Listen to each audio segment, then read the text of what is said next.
I'm Ed in Exile, and I'm here reviewing a good buddy of my pops, Michael here from Sweet Home Maricopa. How you doing today? Fantastic. Thanks for having me. Any son of what's the expression?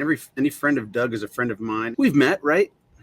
In Yeah, we person, have a couple a times couple at times probably. least. So I was tired of the 1920s British schoolboy haircut, and so I just decided to take what I had and just combed it all backwards. It is kind of a pain when you don't use hair gel and it falls into your eyes.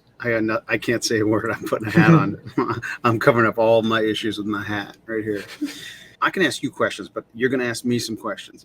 And I Hmm. can go in any direction. I tell you, you get me started and I won't stop. So be careful, right? Be careful when you get me started. I want to talk a little bit about your dad. I won't. I am just so grateful that he and I have become friends. I don't know if you know the story. You know Brian Godawa, obviously.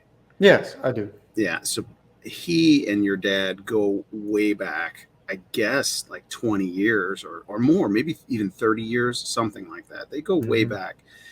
And I go back with Brian about 16, 17 years, something like that.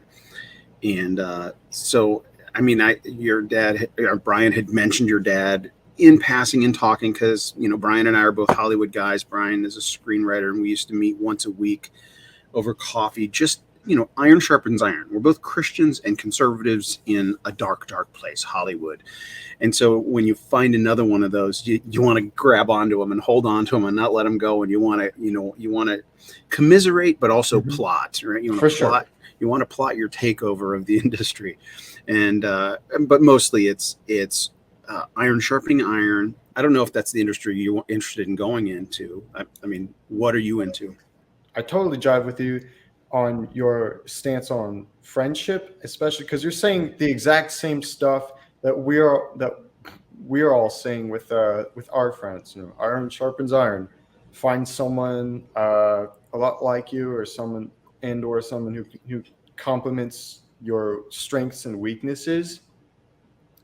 And if you get that, in terms of companionship, there's really not much better that you can get to that. Decided that I'm going to study biology. So are you at that point? Are you in college, about to go into college? You got another year or two of Um, high school? yeah. So I'm 18. I just graduated last year, and I'm going to Covenant College in just about 2 weeks, actually. So going away from home for the first time. Hmm. So is it general ed biology? You got to do all your general education thing, but what is it about biology? Could you pinpoint it? What is it? Because I'm going to go on a track here and talk Hmm. science, but I want to find out what it is that draws you to science in general, but biology in particular. What Go I'm ahead. drawn to in biology, studying creation, where it's the the intricacies, the amazing system in which this world lives. Bio means life, right? The study of biological life, organic Study of life. life. And God just wanted to make living things, Hmm. right? He's like, I'm going to make this physical world and I'm going to make an amazing spot in the universe and I'm going to put some incredibly creative and interesting and fascinating things and they're all going to be interconnected and interrelated. Hmm. There's the individual creatures and then there's biospheres and then there's this thing called mandatory mutualism. Have you ever heard that expression, mandatory mutualism? It, So it sounds familiar. well, mandatory mutualism is a huge, one of the many huge stumbling blocks for evolutionary biologists. Hmm. So we have these incredibly complex organisms and these incredibly complex systems. And there are some systems where two or more organisms are interdependent upon one another. It's Yeah. like if this one dies off, the other one dies off because they literally cannot survive without each other. Yeah, you And can't like evolve that, right. because once the species evolved to be dependent on another, something else. There's so many variables. Like they would just die before they developed those traits.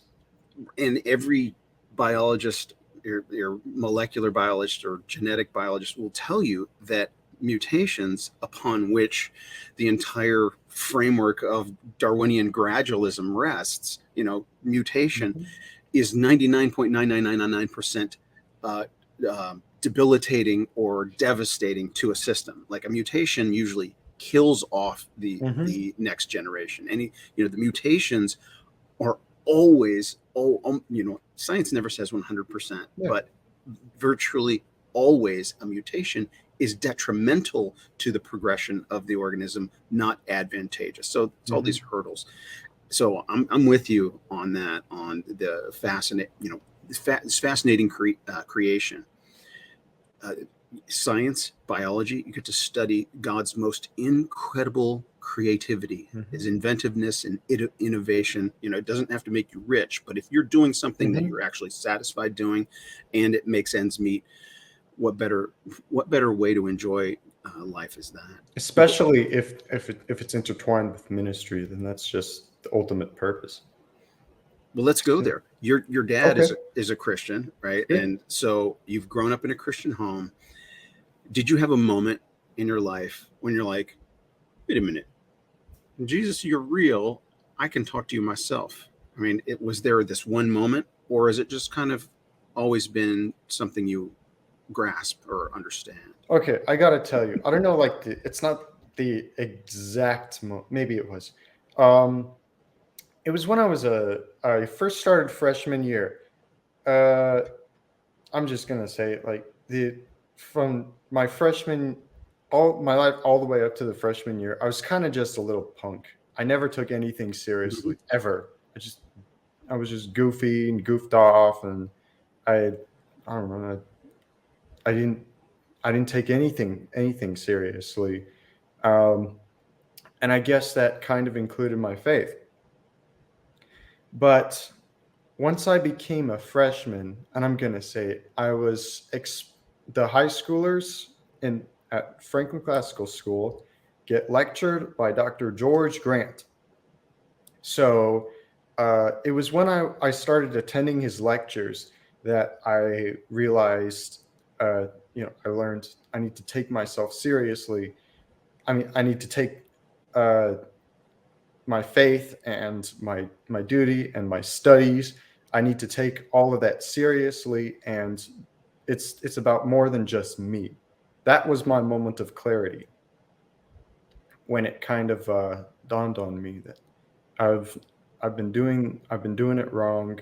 I haven't even been doing it at all, and Hmm. it's time to start learning how to do it. You sat under some good teaching, Mhm. which I will say your father gets some credit for putting you in a school that has good teaching. That's wonderful. He made sure of it. I didn't want to go there, but we did.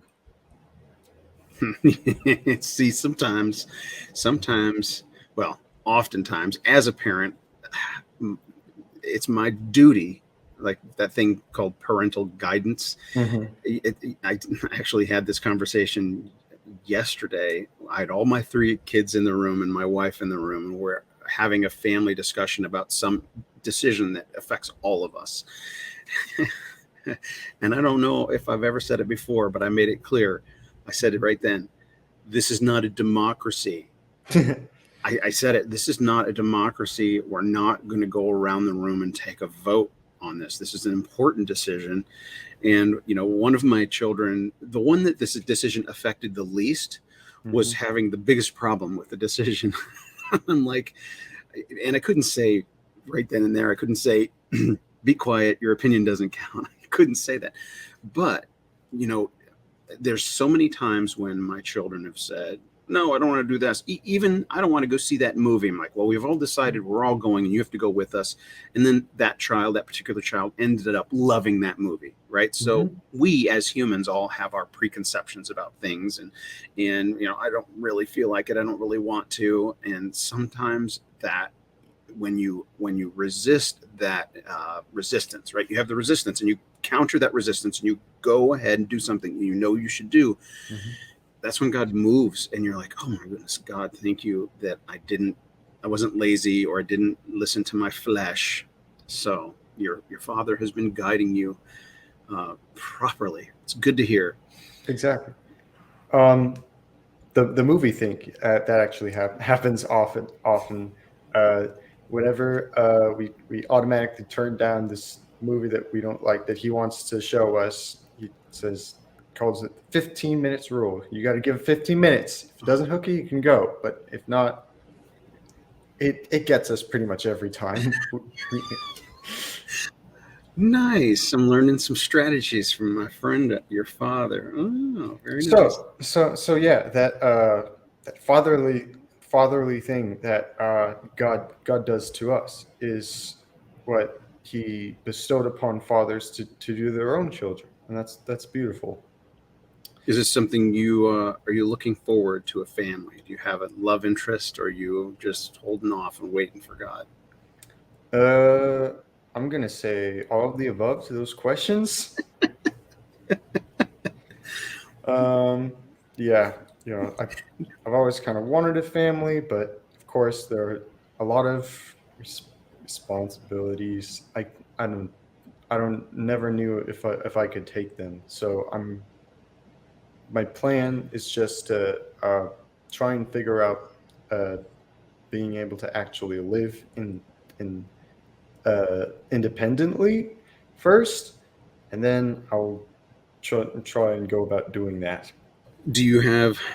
Because I remember. Now, I didn't grow up in an amazing, seemingly functional, stable household like you. I had a pretty dysfunctional, unstable upbringing. But even then, I had an understanding of what a picture in my mind of what a good, loving family would be like, and it was what I wanted. And I even set a time frame for myself when I was younger. I'm like, I want to be married by such and such a date. I didn't make it. I didn't reach that goal. But do you have that in mind? Do you think maybe by this age I'll be ready to be married? Because I mean, you shouldn't rush into it. But have you put any kind of thought into that? Of course, we study that at school. Yeah, I definitely want to get my single life together before I start looking for a married one. I don't know. Probably when I'm out of college, or at least around halfway through, I might start looking for it once I get everything together. I'm just I need to grow more in wisdom and in the faith, I think. So I don't think I'm ready to do it right now. Usually, it's kind of out of our hands. It usually just happens. Mm-hmm. I mean, people can obviously force relationships or whatever, but I'm blessed to. I mean, I was 30 when I got married. I didn't meet her. I was like 27 when I met her. We had a very short engagement, but it was one of those. I won't tell you all the details of it, but it was clearly God's will. And now, 22, almost 23 years later, that's the anchor. That's the thing. Like the way it transpired, it was clearly God put us together, and like mutually, things that she experienced simultaneously, us meeting, etc. That it's the thing that when you're in a fight, because you're going to be in fights, you're going to have disagreements, you're going to have blowouts, but it's if your relationship is based on the knowledge that God, number one, exists, right? That He loves you, and that this was His plan. There's nothing that can tear you apart. And it's vertical accountability. Yeah, draw closer to Him. Mm-hmm. You draw closer to each other. I feel kind of bad that I haven't really said anything political at this point, which is Let's do it. Kind of Let's what the do it. channel is. What do you follow in politics? I have a YouTube channel that is just politics, pretty much. Politics is probably what a lot of my audience is here for. Then we better get to it. Yeah, so we're obviously in. Well, I'm going to ask you, what's your political views? In short, because I actually don't know them yet. I mean, I know that what kind of videos you make, but what exactly? My political views are that Jesus Christ was a political animal, right? Obviously, God incarnate, right? God incarnate, but it is impossible to extricate yourself from politics if you're going to be a public figure. And the kind of public figure he was essentially taking over the government of Israel. Mm-hmm. Right? He was, He was supplanting the government of the Israelites, right? He came into that temple, which was the equivalent of the White House. mm-hmm. Like it was the equivalent of the White House, the Pentagon, the Vatican, right? all mixed together, the big right. hub of authority. And so he walked in there and he goes, "This is my Father's house." Mm-hmm. Right? He's like, So, "Get out." You know, those who are using his house. And so that is a political move. That is radical activism. So with that in mind, and my eschatology, I don't know if we probably don't have time to go too deep into eschatology right now, but my eschatology lends toward it lines up with what it seems like is happening in the world. mm-hmm. It looks like that Christianity is spreading, right? Jesus started with 11 guys. Jesus started with 11 guys, and then now we're at 2.5 billion people would call themselves, would associate with Christianity. The Constitution of the United States was written primarily by Christian guys saying, we need to get away from that way they were doing the church state thing over there. Yeah. You know, we can't enforce our religion from the top down. We need to just let everybody be religious and trust that they'll all come to the truth of Jesus. Exactly. The Bible says that we are God's workmanship, and the word in Greek is poema. So you and I, mm-hmm. that DNA strand is an information strand. It's a poem written by God. He knew you before you were born. So politically, it's like, okay, who's on the side of human life, preserving human life? Okay, I'm going to lean Republican. I don't know how much you follow. Are there particular issues that you follow that you want to talk about? Abortion is actually one of the biggest for me. So mine's actually pretty similar to yours. Yeah, I identify more with being a Christian than being one side or the other. But if someone would ask me, "Are you a Democrat or Republican?" Definitely not Democrat, because I associate with the right because it aligns more with my Christian worldview. I dare say it's lesser of two evils. Yep, all have sinned and fallen short Mm-hmm. of the glory of God. But one of the things that seems to really differentiate the two sides is forgiveness and lack of forgiveness. Right? Yeah. Leftism, the extremes, they're looking for the worst thing you ever did in your life and holding you to that standard. Yeah, right? They'll dig up it's the dirty method. It's the dirty method of politics, right? And nobody likes someone who does that. Like, as a person, they're just annoying. I actually read Dante's Inferno, and you know what happens to the people who do not stand up for any side? So heaven won't take them because they did not stand for God, but hell won't take them either because they did not stand up for evil. And so they're stuck in like this limbo vestibule in hell, where there's banners all over the place of things to stand for, and they all run to try, and they realize that they should have stood for something, but they can't stand for anything now. So when they try and unite under a banner, the banner disappears and appears somewhere else, and they're stuck running around like that forever. So that's one reason to not be like, if you're like just lazy and stand for no side, then you're just going to be pushed around by both sides. I'd say it's a worse fate than choosing a side. If you choose not to decide, you still have made a choice. Mm-hmm. Right? Abstaining from deciding between two essential issues, you are choosing by default one of them, and probably not the right one. Right? You can't abstain when you see. I guess in application would be when you see a good thing that you could do, like the Good Samaritan. Mm-hmm. Right? There's three people come across this guy, and the first two are these religious leaders, and then it's this Samaritan guy, and this guy is dying. The Good Samaritan says to the innkeeper, basically, however long this lasts, if it doesn't last long enough, keep a tab and I'll come back. So the ultimate sacrifice was, of course, when Jesus Christ died for our sins on the cross. What does that mean for us? Well, so there's always problems of men being confused and not knowing what they're supposed to do. Well, I'm going to tell them that is what you're supposed to do, is sacrifice. So just for content's sake, I'm going to tell you that going back to the role of fatherhood or shepherding, like taking, like sacrificing all of your resources to keep a guy you don't even know alive. That's what Christ did, and it's what he calls all of us to do, especially the fathers out there and the the mentor figures out there, because we we hated Christ. We we mocked him on the cross, and yet he stood there. Although he could have just walked down and said, "So guess what? I am Christ. What are you going to say now?" He could have done that, but he didn't.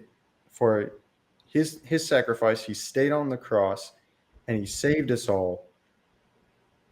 And that is one of the most noble acts you can take. There's a lot of directions I want to go, but let's start with the father thing. Like, anybody out there who's watching this that's not a father, that hasn't had that experience, let me tell you, sacrifice, it is what will save our nation. In some cultures, within our culture, some of the subcultures, fatherhood's not upheld. It's not, seen or demonstrated or emulated, and it's even denigrated.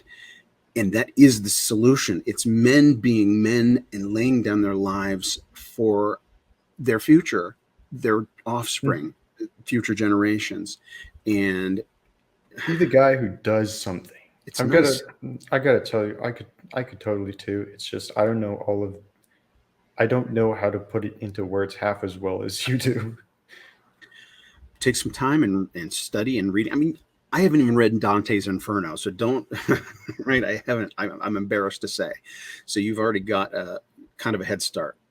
Well, it's really hard to understand. I had my Dante expert English teacher to walk us through. Nice. So, how far is college now? Where are you going? Covenant College. It's just south of in Chattanooga, right across the border in Georgia. Going to stay in the dorm? Yep, I'm living there, but I will come back and visit, of course, as often as I can. You have a roommate already, or? Yeah, I do. And you've met this person? I haven't met him in person yet, but we've exchanged emails and texts. Are you excited? Yes, I am excited. I hope to find my calling there. You're early in your journey, but you've got a head start. You've got a great dad, great family, and it sounds like you've been to good schooling and you're looking forward. So I'm really encouraged to know you. We need to do this again. Yeah. Whenever you want, I'll make some time. Ed in Exile. Well, that's it for this interview. This has been Ed in Exile. Like if you liked the video, subscribe if you want to see more. Thanks to my guest, Sweet Home Maricopa. Go check his channel out if you're somehow subscribed to mine and you're not subscribed to him yet. Sweet Home Maricopa. Bye-bye.